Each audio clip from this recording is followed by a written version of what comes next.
तव कथामृतं तप्तजीवनं कविभिरीडितं कल्मषापहं श्रवणमङ्गलं श्रीमदाततं भुवि गृह्णन्ति ये भूरिदा जना।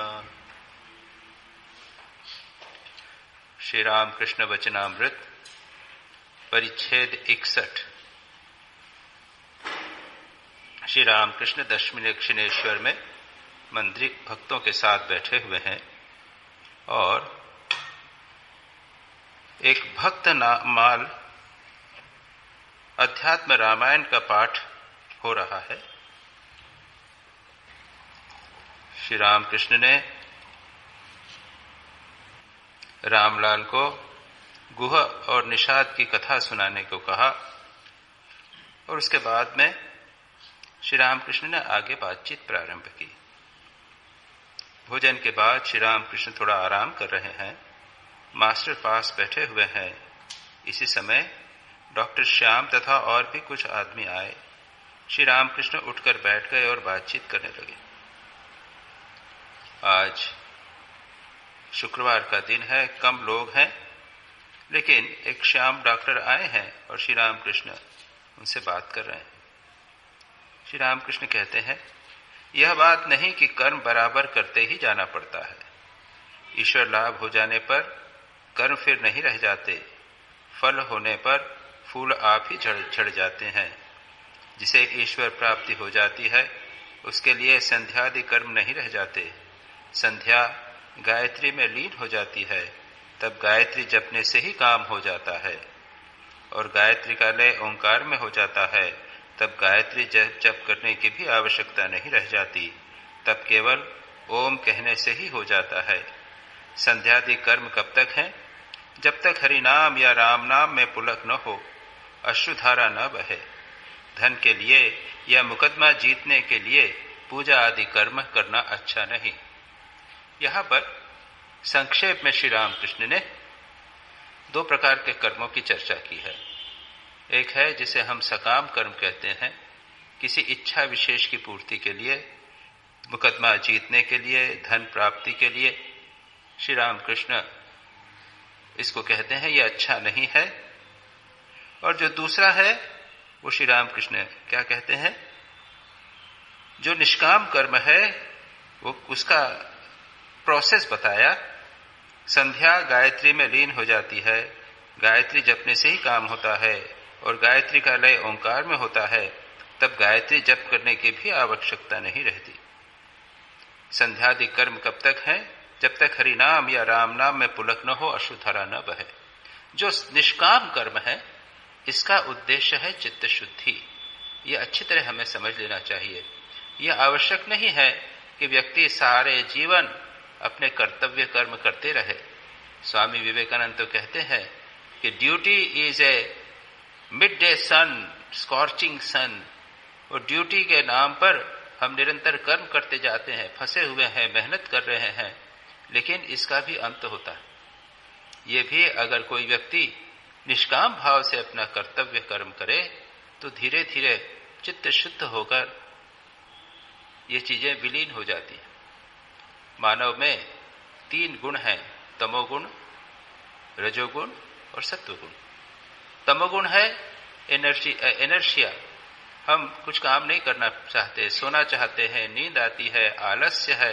इसको दूर करने के लिए कहा जाता है कि कर्म करो, और कर्म करने से ये जो दूर होगी, लेकिन कर्म के साथ चांचल्य है।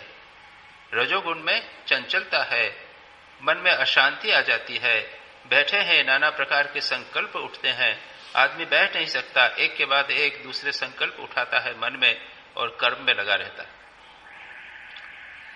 इसका परिणाम भी होता है मन चंचल रहता है, जीवन में अशांति होती है। भगवान गीता में कहते हैं कि कर्म जो सत्व रजोगुण है वह कर्म संगेन बध्नाति दुख संगेन। कर्म के परिणाम रजोगुण से कर्म होता है और कर्म से अशांति दुख होता है। तो फिर इससे निकलने का उपाय क्या? कर्म न करें। अगर कर्म न करेंगे तो हम तमोगुण में डूब जाएंगे, बैठे बैठे सोएंगे, हमारे जीवन में आलस्य आएगा, इसलिए कहते हैं कर्म करो, लेकिन निष्काम भाव से डिसिप्लिन होके कर्म करो। धीरे धीरे तमोगुण दूर होगा और मन शांत होगा। और जब मन शांत हो जाएगा, सत्वगुण की वृद्धि जब होगी, तब अपने आप कर्म छूट जाएंगे। जो व्यक्ति शांत हो जाता है, जो व्यक्ति जिसके जीवन में तमोगुण दूर हो जाते हैं, तमोगुण और रजोगुण दूर हो जाते हैं, सात्विक हो जाता है, उसका मन स्वाभाविक रूप से भगवान में लगने लगता है। तो इसी को प्राप्त करने के लिए संध्या आदि वंदना है। संध्या पुराने जमाने में, संध्या क्या है? एक प्रकार का process of meditation, technique of meditation. बैठकर मन को एकाग्र करने के लिए कुछ क्रिया अनुष्ठान, जो पूजा, जिसे अनुष्ठानिक पूजा कहते हैं, वो करना। तो उसमें कुछ तो करना पड़ेगा, चुपचाप बैठ नहीं सकते, उसको आप कोशाकोशी होना पड़ेगा, विधि है उसके अनुसार करना पड़ेगा, तो मन उसके कारण डिसिप्लिन हो जाता है। उसको अगर आप निष्काम भाव से करेंगे तो ठीक है, धीरे धीरे ये कर्म कम होता जाएगा और उसके बाद संध्या आदि करने की जरूरत नहीं है, केवल गायत्री जपने से ही काम पड़ जाएगा। श्री रामकृष्ण के शिष्य स्वामी विवेकानंद फॉर एग्जाम्पल, एक बार उन्होंने कहा मैं श्री रामकृष्ण की पूजा करूंगा। पूजा किया।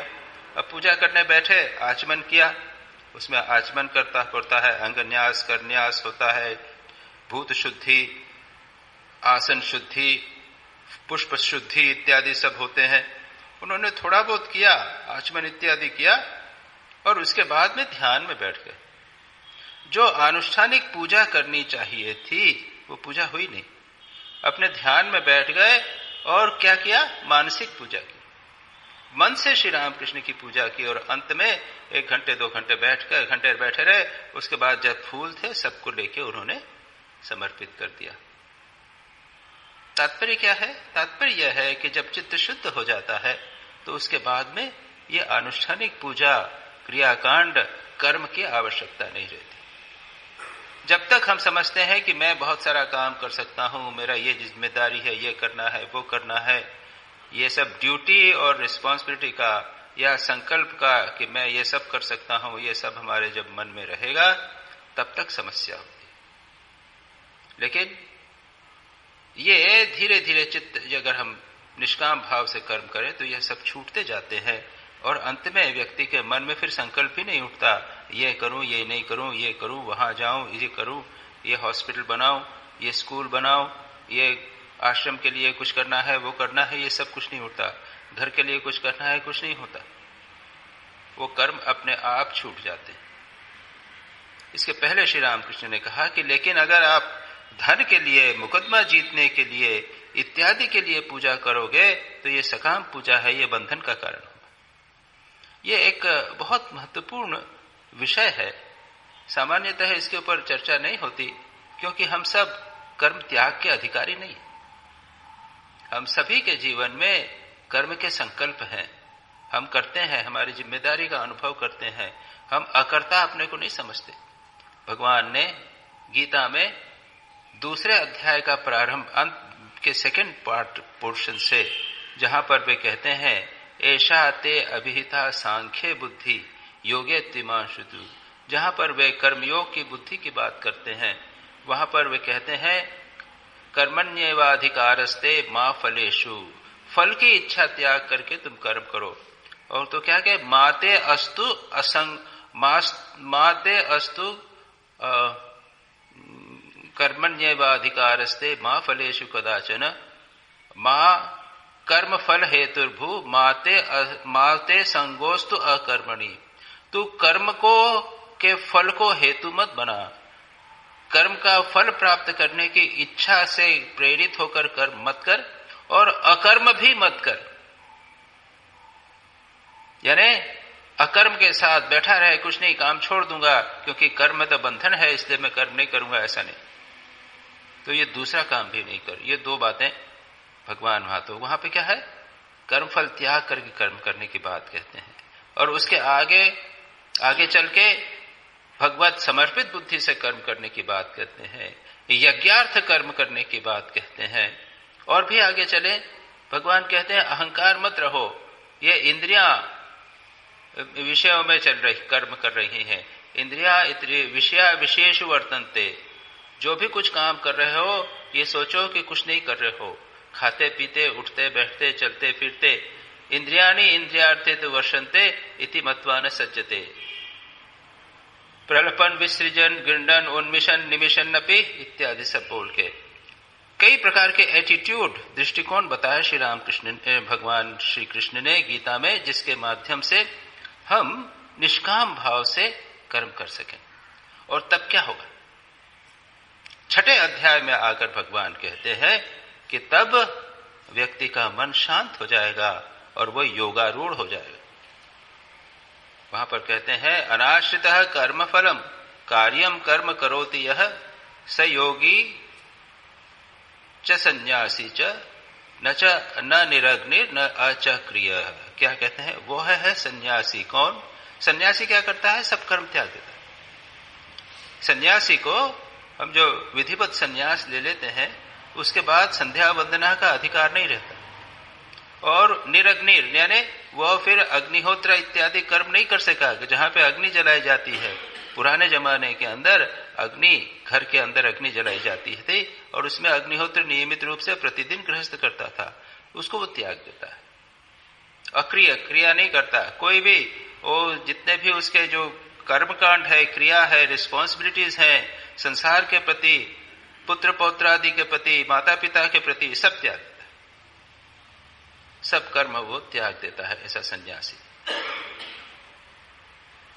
लेकिन अनाश्रितः कर्म का फलम, कर्म फल को त्याग करके कर्म फल की चिंता किए बिना जो कर्म करता है उसको सन्यासी कहा गया। अब आगे कहते हैं आरुरुक्षोर मुनेर योगम कर्म कारणम उच्यते योगारूढ़ से तस्यैव शमः कारणम उच्यते। जो व्यक्ति योग पर आरूढ़ होने का प्रयत्न कर रहा है उसको कर्म करना चाहिए। ये मैंने कहा ना, तमोगुण दूर करके निष्काम भाव से चित्त की एकाग्रता के लिए कर्म करना चाहिए। और जो योगारूढ़ हो गया है, जब योग में प्रतिष्ठित हो गया है, मन उसका एकाग्र हो गया है, तब वो क्या करेगा? शमः कारण उच्यते, वो कर्म को त्याग देगा। अब योगारूढ़ की क्या स्थिति है?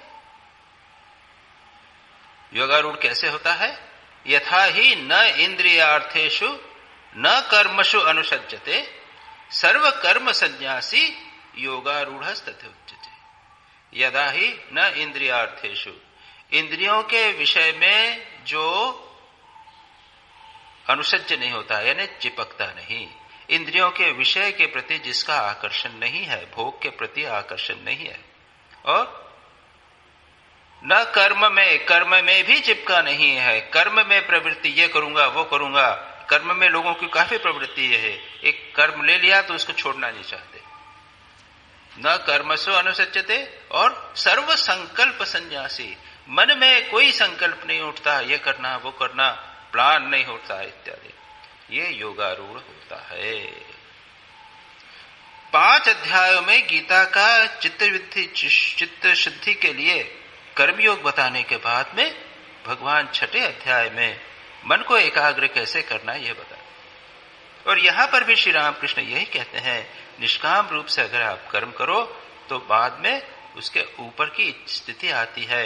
जब आप योगारूढ़ हो जाओगे, आप उसके बाद ध्यान करने में समर्थ होगे। यहां तक हमने बात की थी।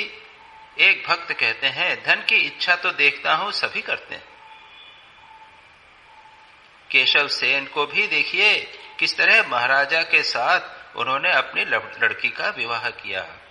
केशव ने अपनी लड़की का विवाह एक महाराजा के साथ उसके कल्याण के लिए उन्होंने अच्छा वर देखकर किया, और उसमें काफी उसके ऊपर हो हल्ला हुआ था, क्योंकि वो शायद जो उनका वो है ब्राह्मण समाज के जो नियम था, उन्होंने खुद ही नियम बनाए थे, उसी खुद ही नियम को तोड़ा था, उससे ब्राह्मण समाज का विभाजन भी हो गया था। तो जो हो, उन्होंने अपनी कन्या के सुख को देखकर उन्होंने ऐसा किया था। वहां वो भी उनकी सांसारिक बुद्धि है। संसार में जो लोग रहते हैं, चाहे वो केशव चंद्र सेन जैसे उच्च कोटि के व्यक्ति भी होवे, तो भी उनके जीवन में उनमें संसार का तो देखरेख करने का बात तो रहती है। तो ये विषय भक्त उठाता है। श्री रामकृष्ण कहते हैं केशव की बात दूसरी है। जो यथार्थ भक्त है वह अगर चेष्टा न करे तो भी ईश्वर उसके लिए सब कुछ जुटा देते हैं। जो ठीक ठीक राजा का लड़का है वह मुशाहरा पाता है। वकील आदि की बात मैं नहीं कहता, जो मेहनत करके दूसरों की दास्ता करके रुपया कमाते हैं। मैं कहता हूं ठीक राजा का लड़का जिसे कोई कामना नहीं है, वह रुपया पैसा नहीं चाहता, रुपया उसके पास आप ही आप आता है। गीता में यदृच्छा लाभ संतुष्ट। देखिए एक बहुत महत्वपूर्ण बात यहाँ पर श्री रामकृष्ण कहते हैं। श्री रामकृष्ण कहते हैं कि जो आपका प्राप्य है, यदृच्छा यानी जैसे भी आ जाए, खुद प्रयत्न किसी चीज के लिए नहीं करता, खुद पैसा कमाने का प्रयत्न नहीं करता, धन इकट्ठा करने का कोई प्रयत्न नहीं करता। अपने आप जो आपको प्राप्य है प्रारब्ध के अनुसार वो आपको प्राप्त होगा ही, आप चाहे कहीं भी रहे। ये एक महत्वपूर्ण सिद्धांत है। कोई आदमी राजा है, राजा का लड़का अगर सन्यासी बन गया तो भी उसको जो प्राप्य है वो प्राप्त होगा। आपको वो कथा मालूम है ना, मैंने सुनाई होगी यहाँ पे, कभी बहुत सारे आप लोगों ने सुना होगा। एक राजा को वैराग्य हो गया और राजा वैराग्य होकर जंगल में चला गया, एक कुटिया बना के रहने लगा। उसके पहले उससे कुछ दूर पे एक दूसरे साधु बाबा रहते थे, 4, 5, 8, 10 साल पहले से साधु बाबा रहते थे, वो भी कुटिया बना के रहते थे, अपना भजन करते थे और भिक्षा मांगने नहीं जाते थे। उन लोगों के पास उनको जो है भगवान की तरफ से या जो भी कोई व्यक्ति आकर, जो पहले वाले व्यक्ति थे, जो साधु थे 8-10 साल पुराने, उनको 2-4 मोटी रोटी सब्जी दाल वगैरह आ जाती थी, वो पेट खा लेते थे, भगवान का भजन करते। तो जो भगवान का भजन करेगा उसको सब मिल जाएगा। अब ये राजा जब आए, राजा भी भगवान का भजन करने लगे, तो क्या हुआ, देखा रोज उनके लिए सुबह थाल भर के एक थाली में मिष्टान्न पकवान अच्छी अच्छी चीजें वो सब आ जाए, वो अपना खाएं भजन करें। और वही आदमी उनके लिए भी लावे वही 4 रोटी, टिक्कर रोटी और मोटी रोटी और कुछ थोड़ा सा सब्जी भाजी ले आवे। अब कुछ दिन तक तो उसने देखा, फिर उसने जो आदमी लाता था उसने कहा कि उसको बोलना, जो भेजता है उसको बोलना, अरे मैं तो 10 साल सीनियर हूं उससे, मैं तो सीनियर साधु हूं, मैं 10 साल पुराना साधु हूं, ये तो अभी का साधु, इसको इतना बढ़िया बढ़िया खाने को मिलता है, मेरे को 4 टिक्कर ही मिलते हैं। ठीक है, अच्छा ठीक है बोल दो। दूसरे दिन आए वो, वही कोई फर्क नहीं पड़ा, जो उनको डाइट मिलने वाली थी वो फिक्स डाइट है, शेड्यूल डाइट जो है वो था, वही मिला। क्या क्यों?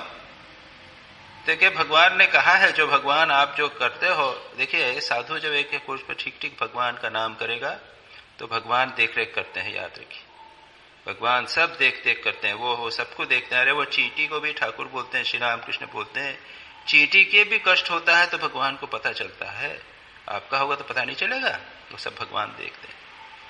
तो उसको कहा कि क्या भगवान ने बोल दिया, उसको बोल देना खुरपी याद कर लेना। क्या? क्यों? जब वो साधु बना वो माली था, वैराग्य हुआ, साधु बना, वो खुरपी लेके गया था। तो वो क्या करता था, वही टिक्कड़ खाता था ना, मोटी 4 रोटी और सब्जी खाता था, दाल खाता था, ये तो खाता था, जो तुम खाते थे, जो तुमको प्राप्य है वो मिला। और ये राजा जो पकवान खाता था हमेशा, अब वो साधु बना है तो उसको वही मिलेगा। तो जो व्यक्ति जहां पर भी है, चाहे वो साधु हो जावे, भगवान का अगर नाम लेता है, जो ठीक ठीक राजा का लड़का है, श्री रामकृष्ण बड़ी अच्छी बात कहते हैं, वकील आदि की बात नहीं कहता, जो वकील डॉक्टर ये लोग जो मेहनत करके कमाते हैं, खुद कमाने के लिए मेहनत करते हैं, उनकी बात नहीं, वो दास्ता के द्वारा रुपये कमाते हैं, उनकी बात नहीं कह रहे हैं।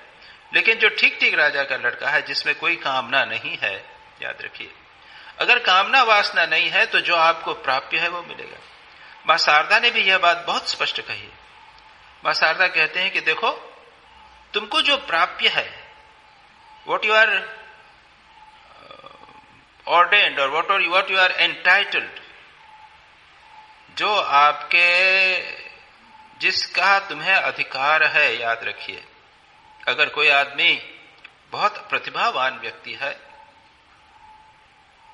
तो उसकी प्रतिभा के अनुसार चाहे वो साधु भी हो जावे तो उसको सम्मान इत्यादि मिलेगा।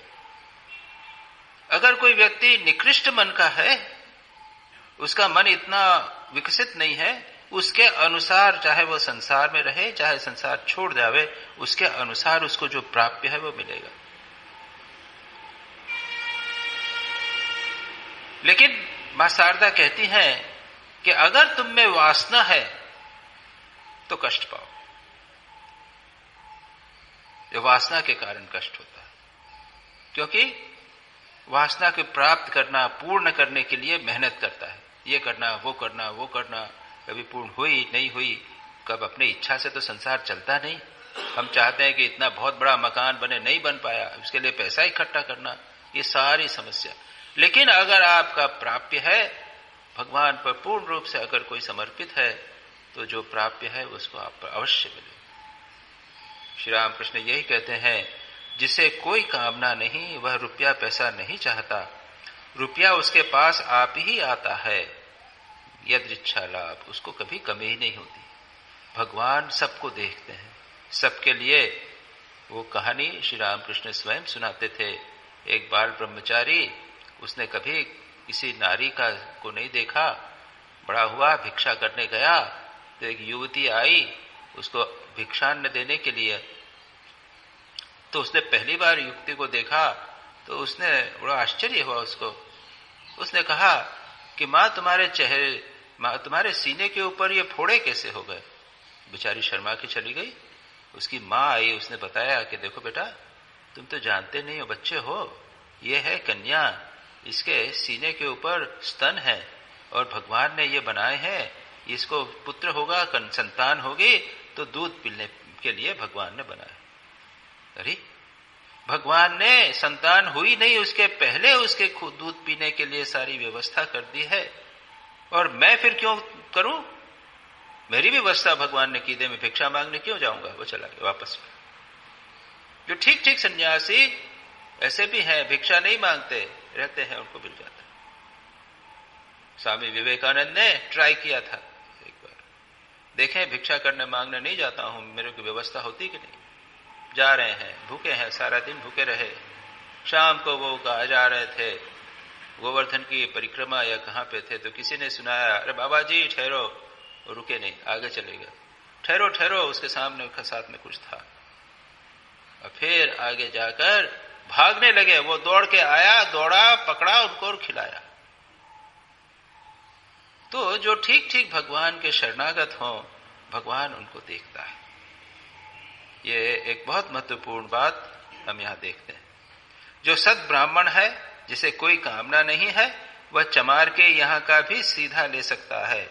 यदि इच्छा लाभ, वह कामना नहीं करता, उसके पास प्राप्ति आप ही आ जाती है। जो ठीक ठीक साधु ब्राह्मण जो भी कहिए वो है, वो उसके लिए कोई नियम नहीं, वो नियमों के परे चला जाता है। जो चाहता है, जो उसको कामना नहीं, लेकिन जो प्राप्य है उसको प्राप्त हो जाता है। एक भक्त पूछते हैं, अच्छा महाराज, संसार में किस तरह रहना चाहिए? यह प्रश्न कई स्थानों पर आया है। श्री रामकृष्ण विभिन्न प्रकार से उसका उत्तर देते हैं। और दूसरी बात जो बार बार श्री रामकृष्ण कहते हैं वह है ईश्वर दर्शन जीवन का लक्ष्य है, उद्देश्य है। और संसार में कैसे रहना, यह भी श्री रामकृष्ण यहाँ पर बताते हैं। गीता में विस्तार से बताया गया। श्री रामकृष्ण ने भी आज के युग में हमारे लिए यह बात बताई है। यह नहीं कि श्री रामकृष्ण के उपदेश केवल सन्यासियों के लिए हैं, ऐसी बात नहीं है, वो गृहस्थों के लिए भी हैं। श्री रामकृष्ण कहते हैं, पाकल मछली की तरह रहना चाहिए। संसार से दूर निर्जन में जाकर कभी कभी ईश्वर चिंतन करने पर उनमें भक्ति होती है, तब निर्लिप्त होकर संसार में रह सकोगे। पाकल मछली कीच के भीतर रहती है, फिर भी उसकी कीच उसकी देह में नहीं लगता। इस तरह का आदमी अनासक्त होकर संसार में रहता है। ये बात श्री रामकृष्ण ने कई बात कही। पहली बात तो कही, हम लोग तो जानते नहीं, बंगाल में ये लोग जानते हैं कई प्रकार की मछलियां होती है। एक पाकल मछली कीचड़ में रहती है, लेकिन जब निकालते हैं वो चली जाती दूसरी तरफ तो उसमें कीचड़ उसके शरीर पर नहीं लगती। एक ऑयली लेयर होती होगी, वो फट से निकल जाता है। जैसे श्री रामकृष्ण ने दूसरा सामान्य दृष्टांत है कमल का पत्ता। कमल का आपने देखा होगा, कमल का पत्ता, उसके ऊपर पानी की बूंद रहेगी तो वो हिला दीजिए, वो गिर जाती, उस पर वो चिपकती नहीं। कमल के पत्ते की तरह पद्म पत्र मिवाम भसा, पद्म पत्र जिस प्रकार पानी में रहता है उस प्रकार से रहना, या पाकल मच्छी की तरह से रहना, यानी निर्लिप्त हो जाए। कीचड़ में रहे लेकिन कीचड़ न छुए, संसार रूपी कीचड़ में रहे लेकिन संसार न छुए। लेकिन कहने मात्र से नहीं होता। सब लोग कहते हैं संसार में कैसे रहे, अरे ऐसे रहो, हम निर्लिप्त होकर रहो, कहने मात्र से नहीं होता। क्योंकि श्री रामकृष्ण स्वयं कहते हैं कि हमारा मन जो है वो दूध के समान है, ये संसार पानी के समान है, दोनों को एक साथ रखोगे तो मिल जाएगा। चाहे कितना भी कोई सावधान क्यों न रहे, काजल की कोठरी में रहेंगे तो थोड़ा काजल लग ही जाएगा। इसलिए श्री रामकृष्ण कहते हैं हमें अत्यंत सावधान रहना चाहिए, और इसके लिए उपाय बताते हैं। संसार से दूर निर्जन में जाकर कभी कभी ईश्वर चिंतन करने पर उनमें भक्ति होती है। वही श्री रामकृष्ण का दूसरा दृष्टांत इसी का। एकांत में जाकर दूध को जमाओ, जावन लगाओ, उसके बाद में उसको एकांत में रहो, हिलाओ डुलाओ नहीं, रात भर रखो, दूसरे दिन सुबह दूध जो है वो दही बन जाएगा। उसके बाद में उसे मथो, मथने पर मक्खन निकलेगा। अब इस मक्खन को संसार पानी में रखो, संसार रूपी पानी में, तो वो तैरने लग जाएगा। इसी दूध को मक्खन में परिवर्तित करना है। हमारा मन रूपी जो दूध है वह मक्खन बन जावे। उसके बाद में पागल मछली की तरह वह कहीं भी रहे, उसको जल नहीं छू जाएगा। एकांत में रहना, एकांत में रहकर भगवान का चिंतन करना, यह अत्यंत महत्वपूर्ण बात है। बार बार श्री रामकृष्ण इस बात को कहते हैं। एकांत में रहना इतना आसान नहीं। मैंने इस विषय पर कभी कभी चर्चा की है। एकांत में रहना इतना आसान नहीं है। आप कभी 24 घंटे एकांत में रहने का प्रयत्न कीजिए, कुछ मत कीजिए, किताबें ले लीजिए, लोगों से नहीं मिलिए, आश्रम में आ जाइए, जितना समय यहाँ पर आश्रम में रह सके उतना ही रह के देखिए। इतना आसान नहीं, अत्यंत कठिन। क्योंकि हमारा स्वभाव है संसार में रहने का, लोगों से मिलना जुलना, बातचीत करना, कर्म करना। अब एकांत में आपको रख दिया, पनिशमेंट हो गया। कुछ माताएं करती हैं, बच्चा जब बहुत तंग करता है तो उसको उठा के मारती नहीं है, बंद कर दिया कमरे में। बच्चों को मारना नहीं, बंद कर दो कमरे में।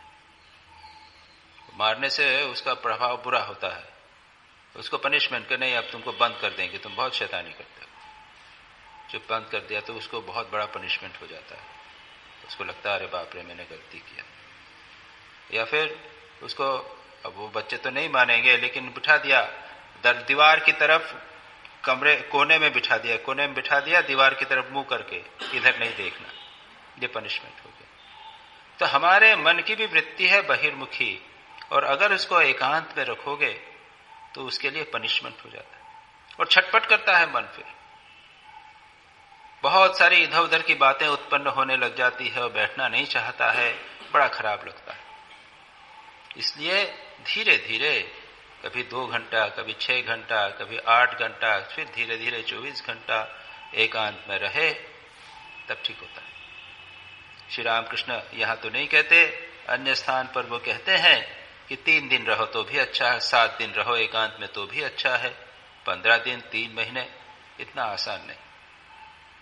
पढ़ाई लिखाई होनी चाहिए, भगवान का भजन करना चाहिए, एकांत में ईश्वर चिंतन व्याकुल होकर करना चाहिए, तब ठीक होता है। इस तरह का आदमी अनासक्त होकर संसार में रह सकता है। उसके बाद में भगवान में जब मन लग गया तो फिर संसार में अनासक्त होकर रह सकता है। उसका मन 50%, 75% भगवान में लगा हुआ है, बाकी मन से संसार का काम कर रहे हैं।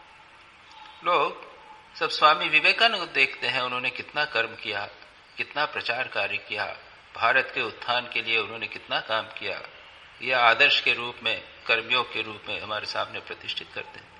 लेकिन वे नहीं जानते कि स्वामी विवेकानंद का 75% मन से ज्यादा 80-85% मन भगवान में लगा रहता।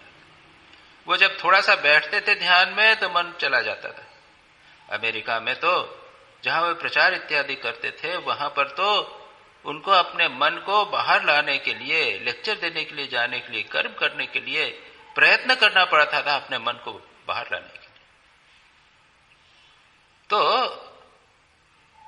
स्वामी विवेकानंद का भी एक पक्षी ही लोग देखते हैं, तो कर्मठ विवेकानंद, नेशनलिस्ट विवेकानंद, राष्ट्र का उत्थान करने वाला विवेकानंद। लेकिन जो पीछे डूबा हुआ विवेकानंद है, ध्यानमग्न विवेकानंद, 75% मन, 75%, 80% मन ध्यान में डूबा हुआ है। अमेरिका में तो कई बार तैयार होकर लेक्चर देने जा रहे हैं, उसके बाद नहीं हो पा रहा है। वो क्या कर रहे हैं, अपना चेहरा बार बार मिरर में देख रहे हैं। जो आईना होता है, बड़े बड़े आईने होते हैं, ड्रेस पहन लिए, अपना चेहरा बार बार आईने में देख रहे हैं। वहां जाते हैं क्लास से, वो अपने दरवाजे तक फिर आईना देख। लोग सोचते हैं कि अरे इनकी अपने देह के प्रति कितना आकर्षण है। हम लोग भी जब सज धज जाते हैं ना, सज धज के देखते हैं तो बड़ा कैसा दिख रहा हूं, हम लोग ऐसा कर रहे हैं तो नहीं। अपने मन को नीचे लाने के लिए वो एक इंद्रिय विषय को ही लेना चाहते हैं जिससे मन को नीचे लाना चाहते। श्री रामकृष्ण की यह स्थिति होती थी कि वे समाधि में हो जाते तो फिर कहते हैं मैं पानी पीऊंगा, ये खाऊंगा, वहां जाऊंगा, हुक्का पीऊंगा। लोग समझते थे कि अरे इसको चाहिए तो कुछ लाना जाता है, कहते कि नहीं, वो मन को नीचे लाने के लिए एक छोटी सी संकल्प इत्यादि उठाए करते। तात्पर्य यह है कि अगर एकांत में रहकर कुछ दिनों तक भगवत चिंतन कर लिया जाए तो उसके बाद में संसार में रहे, उसका मजा ही दूसरा। मन, आधा मन भगवान में पड़ा हुआ है और हम संसार का काम कर रहे हैं। तो श्री रामकृष्ण यह बात, महत्वपूर्ण बात यहां पर कहते हैं। इस पर कई बार चर्चा हो चुकी है, जितनी चर्चा इस पर होवे उतना अच्छा। श्री रामकृष्ण देख रहे हैं, मणि एकाग्र चित्त से उनकी सब बातें सुन रहे हैं। मणि यानी मास्टर महाशय श्री रामकृष्ण मणि को देखकर कहते हैं, वे चाहते हैं कि ये अच्छी तरह सुन लेवे जिससे ये रिकॉर्ड कर ले। तीव्र एकाग्र होने से लोग ईश्वर को पाते हैं, जिसे तीव्र वैराग्य होता है। तीव्र वैराग्य होने से लोग ईश्वर को पाते हैं, जिसे तीव्र वैराग्य होता है उसे जान पड़ता है संसार दावाग्नि की तरह है, जल रहा है। वह स्त्री और पुत्र को कुएं के सदृश देखता है। इस तरह का वैराग्य जब होता है तब घर द्वार आप ही छूट जाता है। केवल अनासक्त होकर संसार में रहना उसके लिए पर्याप्त नहीं है।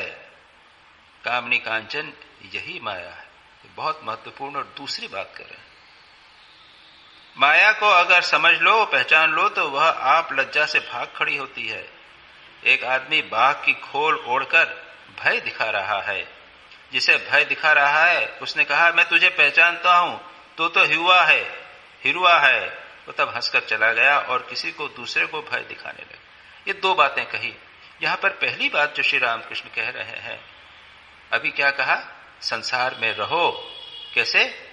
निर्लिप्त होकर रहो, जैसे पद्म पत्र की तरह रहो, पाकल माछ की तरह रहो, एकांत में करके संसार में रहो। लेकिन एक दूसरी श्रेणी के लोग भी हैं जिनका वैराग्य तीव्र होता है। याद रखिए, जब एकांत में जाकर साधना करने की, भगवान में मन लगाने की बात श्री रामकृष्ण ने कही, यह क्या है? इसको हम कहते हैं अभ्यास, प्रैक्टिस ऑफ मेडिटेशन। और सब चाहते हैं, आजकल तो सभी लोग प्रैक्टिस मेडिटेशन करना चाहते हैं मन को एकाग्रता बढ़ाने के लिए। लेकिन याद रखिए, गीता में और पातंजल योग सूत्र दोनों में स्पष्ट रूप से कहा है कि अभ्यास और वैराग्य ये दो उपाय हैं मन को एकाग्र करने के लिए। वैराग्य की भी परम आवश्यकता है, और मैं तो यह कहूंगा कि वैराग्य जो है वो एकाग्रता से भी कहीं अधिक महत्वपूर्ण है। वैराग्य जिसमें होगा नहीं होगा वह मन को एकाग्र नहीं कर पाएगा, क्योंकि वैराग्य का नहीं होने का अर्थ है संसार में अनुराग, संसार के विषयों के प्रति आसक्ति।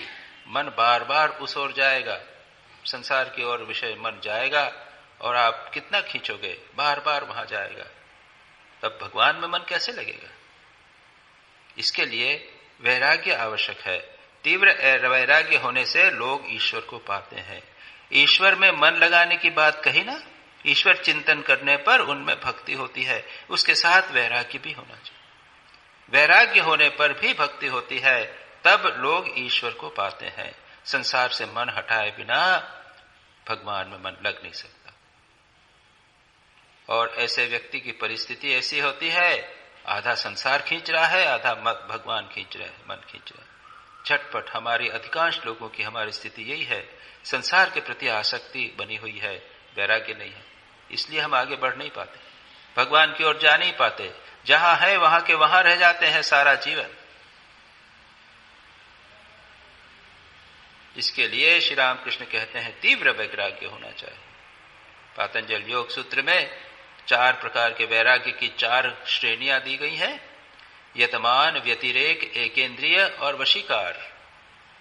यतमान इंद्रिय प्रयत्न कर रहे हैं, एकेंद्रिय यानी कुछ विषयों से, संसार के रूप रस से तो मन हट गया है, लेकिन स्पर्श से थोड़ा मन नहीं हंसा है, थोड़ा स्पर्श सुख चाहने की इच्छा है। कुछ विषयों से मन हटा है, कुछ विषयों से मन नहीं हटा है।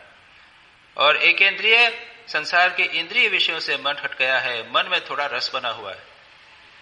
और वशीकार जो तीव्र वैराग्य है, संसार के सभी विषयों से मन पूरी तरह चला गया है, कोई भी वस्तु संसार की उस व्यक्ति को आकृष्ट नहीं कर सकती।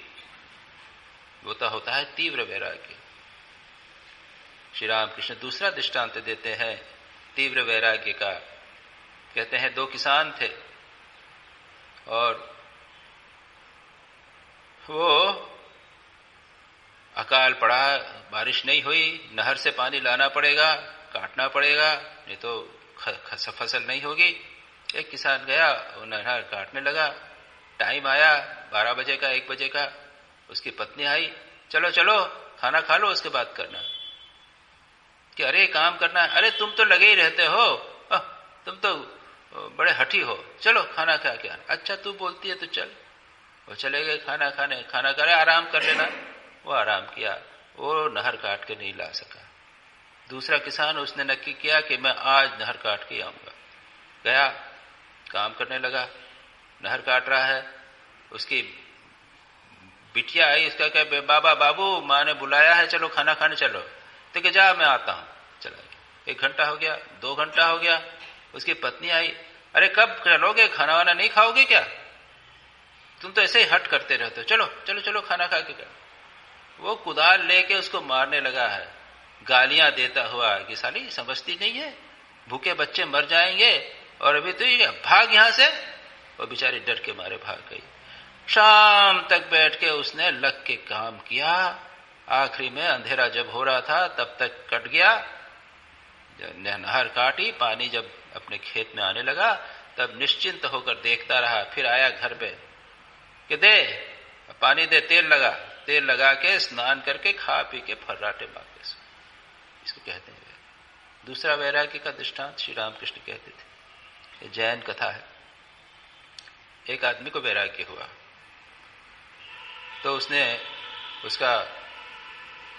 उसके बहन उसके पति को, बहनों जो उसका बच्चों लेडीज जो, वो एक आदमी जो भाई है उसकी 16 रानियां थी, 16 कन्याएं स्त्रियां थी। उस जमाने में तो बहुत विवाह होता है।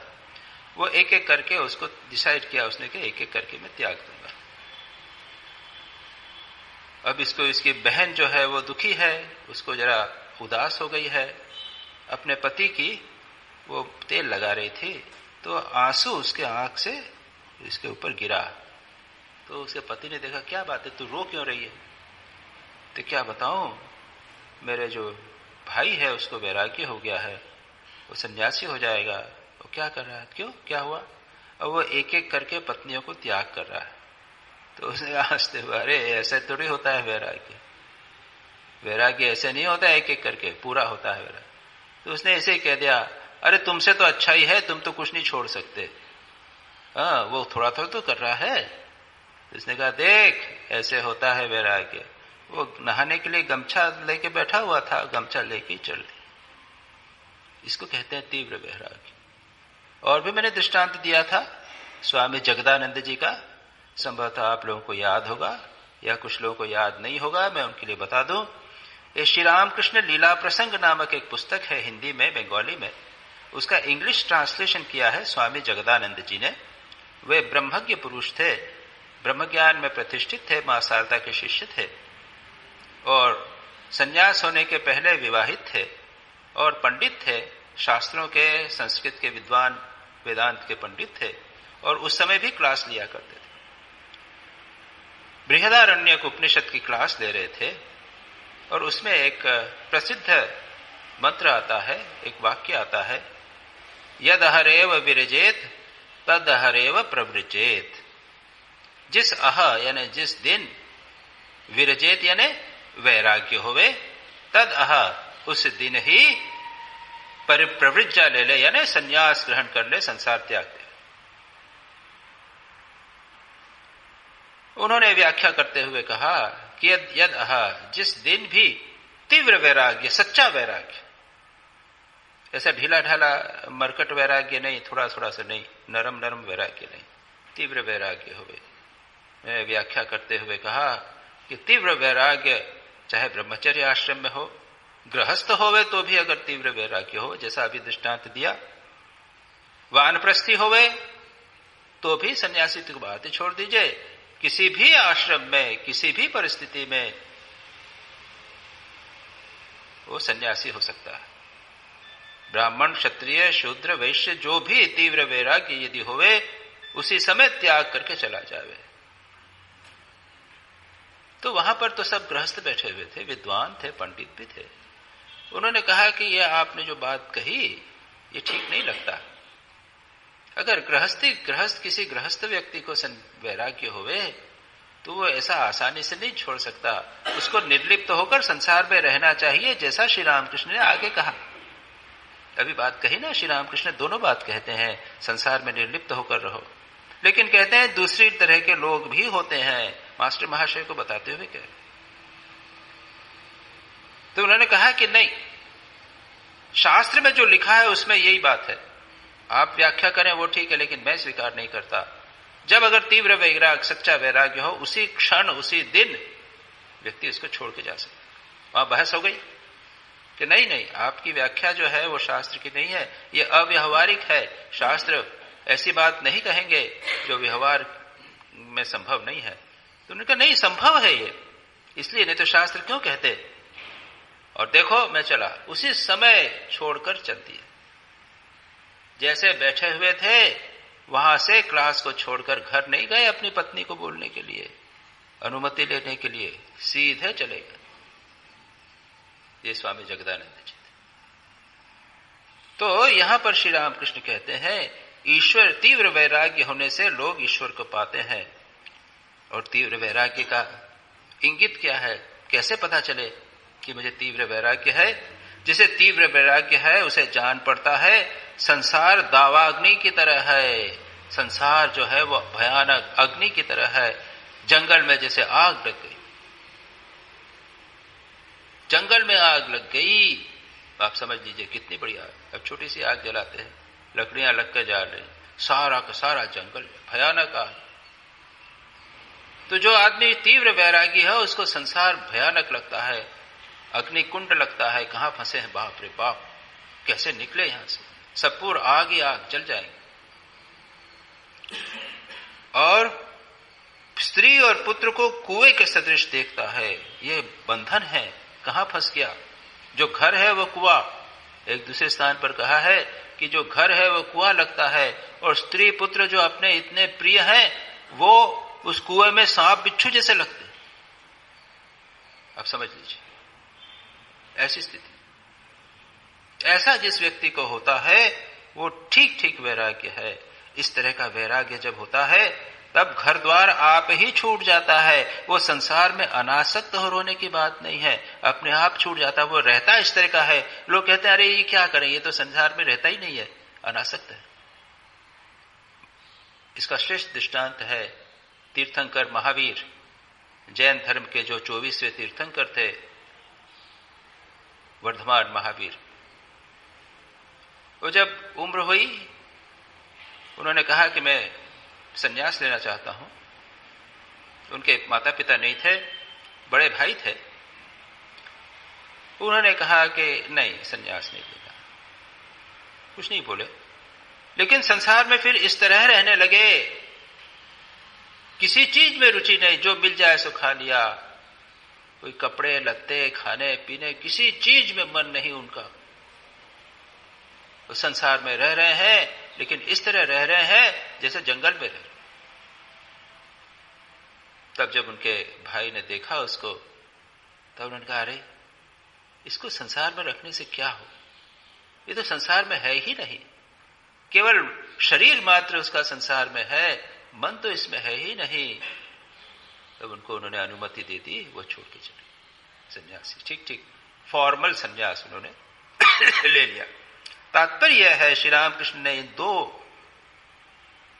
दो पैराग्राफ में, पहले वाले में संसार में कैसे अनासक्त होकर संसार में रहना यह बताया, और दूसरे ने कहा एक हायर कैटेगरी है, ऐसा व्यक्ति स्त्री पुरुष को कुएं के सदृश देखता है। इस तरह का वैराग्य जब होता है तब घर द्वार अपने आप छूट जाता है। केवल अनासक्त होकर संसार में रहना उसके लिए पर्याप्त नहीं है। वो केवल संसार में रहे, अनासक्त होकर नहीं, वो रह ही नहीं सकता। वो अपने आप मानो उछल के निकल जाता है, उसको कोई बांध कर रख नहीं सकता। एक अद्भुत स्थिति, अत्यंत उच्च कोटि का वैराग्य जिसमें होता है। बहुत सुंदर बात श्री रामकृष्ण यहां पर कहते हैं। इसके बाद में दूसरा विषय लेते हैं। श्री रामकृष्ण कहते हैं कामनी कांचन ही माया है, माया को अगर पहचान सको तो वह आप लज्जा से भाग खड़ी होगी। एक आदमी बाघ की खाल ओढ़कर भय दिखा रहा था इत्यादि। श्री रामकृष्ण यहां पर अब माया की चर्चा कर। माया, श्री रामकृष्ण कहते हैं, यह मानो एक दिखावा, संसार में आसक्ति, कामनी कांचन, काम और भोग, काम और लोभ, आसक्ति, कामना हमारे मन में विशेषकर लस्ट, और लोभ, कामनी कांचन, उन्होंने ये कहा यही मुख्य है। संसार में किसी न किसी प्रकार से व्यक्ति इनमें आसक्त आबद्ध रहता है। जिसने इसको त्याग कर दिया, उसके मन में बिल्कुल भी अगर धन के प्रति आसक्त नहीं है, स्त्री या पुरुषों को स्त्री का पुरुषों के प्रति, पुरुष का स्त्री के प्रति यदि आकर्षण बिल्कुल नहीं है, तो वो तो मुक्त ही है, वो उसमें माया बांध नहीं सकती। ये माया के ग्रॉस रूप श्री रामकृष्ण बताते हैं, स्थूल रूप, क्योंकि संसारी लोग हैं ये, उनको बता रहे हैं, क्योंकि वे इन्हीं में हैं, संसार में ही, पैसा और भोग में ही लगे रहते हैं, इसलिए श्री रामकृष्ण कहते। लेकिन माया महा ठगिनी हम जानी, यह भी कहा गया है, माया के कई रूप हैं। माया संसार में जो सन्यासी है उसको काम कांचन के रूप में नहीं आएगी, वह नाम यश के रूप में आ जाती है, शास्त्र अध्ययन के रूप में आ जाती है, आश्रम बनाने के रूप में आ जाती है, प्रवचन प्रचार करने, इन सारी विभिन्न प्रकार के रूप में आकर माया उसको ग्रस्त कर लेती है। तो कई प्रकार से माया करती है। यह श्री रामकृष्ण कहते हैं जिसने यह पहचान लिया कि यह माया है, माया उसको फिर बांधती नहीं। पहचान लो कि यह माया है। स्वामी विवेकानंद का एक बड़ा सुंदर पत्र है, वो एक अंतिम समय में, यानी जीव मृत्यु के 2 वर्ष पहले उन्होंने लिखा था कि यह मैं जो किया, यह सब मेरे एक मन की बातें थी, मन के आकर्षण थे। Behind my work was ambition, मैं कर्म करता था, उसके पीछे इच्छा थी, कामना थी।